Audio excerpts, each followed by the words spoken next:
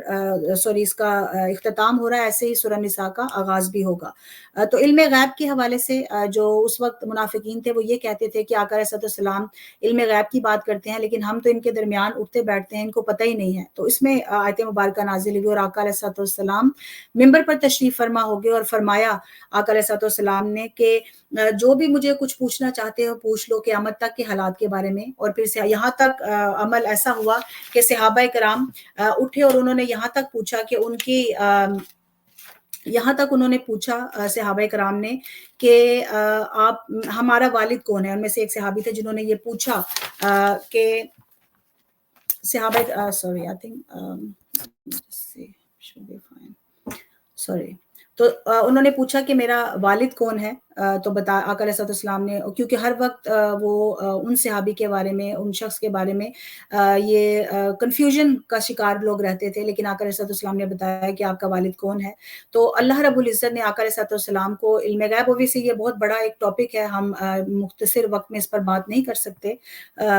تو اس لیے انشاءاللہ حضور سیدی شیخ الاسلام کی کتاب ہے علم غیب پر، تو آپ اس کو دیکھ سکتے ہیں، اس کو پڑھ سکتے ہیں، اور آپ کو اندازہ ہوگا کتنی ڈیٹیل کے ساتھ قرآن اور حدیث سے ثابت کیا گیا ہے علم غیب آقا علیہ الصلوۃ والسلام کا۔ بہت ساری حدیث مبارکہ میں خود آقا علیہ الصلوۃ والسلام نے فرمایا، جیسے کہ میں نے یہ عرض کی، اور اس کے علاوہ بھی بہت ساری حدیث مبارکہ ہیں۔ تو یہاں پر جو اس صورت مبارکہ کا جو اختتام ہے وہ تقوی پر ہی ہوا کہ کس طرح سے تقوی اختیار کریں تو اللہ رب العزت کی رضا ہم حاصل کر سکتے ہیں۔ اس کے بعد سورہ نساء ہے، جیسے میں نے شروع میں عرض کیا تھا کہ سورہ نساء جو ہے اس کا ورس 1 سے 23 ورس تک جو ہے وہ اس میں آیات مبارکہ آئیں گی جو جز 4 ہے، جو اس کا جو اوور لیپ ہوگا وہ نیکسٹ جو 5واں سپارہ ہے اس میں باقی آیات ہوں گی۔ اس سورہ مبارکہ جو نام سے ہی آپ کو پتہ چل رہا ہے سورہ نساء یعنی عورت اور خاتون کے بارے میں ہے، لیڈیز کے بارے میں ہے۔ ریسنٹلی انٹرنیشنل ویمنز ڈے بھی تھا، اور ہم جانتے ہیں کہ ہمارے لیے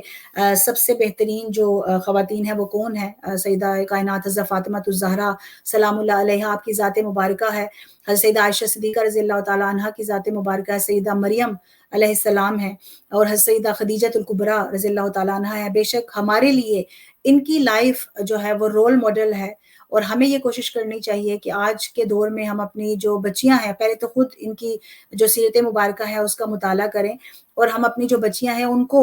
بتائیں تاکہ وہ کسی اور کو رول ماڈل بنانے سے بہتر ہے آج کے اس پرفتن اور سوشل میڈیا کے دور میں کسی اور کو رول ماڈل بنانے سے بہتر ہے کہ وہ آپ کی جو ذات مطہرات ہیں